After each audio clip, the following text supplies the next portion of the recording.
Did you know that the Quran says semen comes from between backbone and ribs?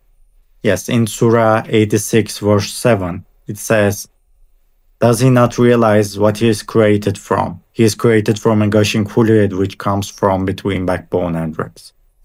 So this is obviously wrong, but there are several defense attempts from Muslims, of course.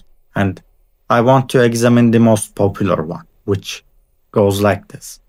The testicles are in that space when in the embryonic stage. So that's what the verse talks about.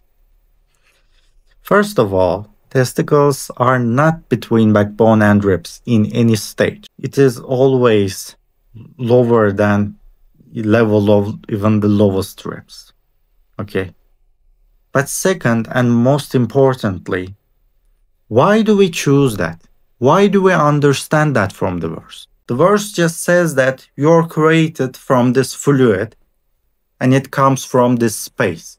Why do we understand this as not literally semen, where semen comes from in the adult, but the organ sperm gets produced? Where was that organ in the embryonic stage? Why? Why do we understand that? No fucking reason. And this is the important part.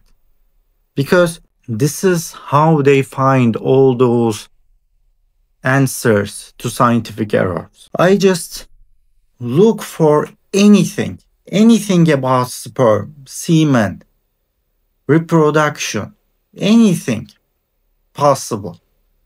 Just anything you can imagine.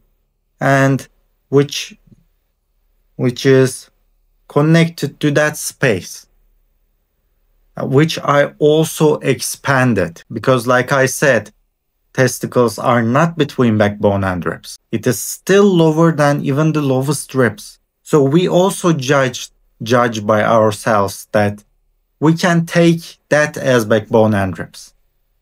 So I look for anything, any stage, anything about sperm, anything, in the structure of semen, some component of semen, where was that in any stage, anything about, it can be about orgasm, birth, reproduction, any fluid, anything at all. And when I find something about in all those things that is connected to this space, this expanded huge space, I just go like, aha, this is what it's been talking about.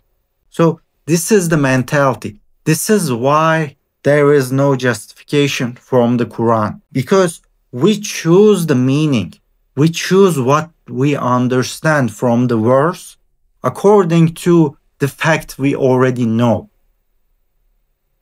We decide what the verse means according to what we already know. So naturally, there is no justification for why we are understanding this from the verse, from Quran, independent from the fact we already know.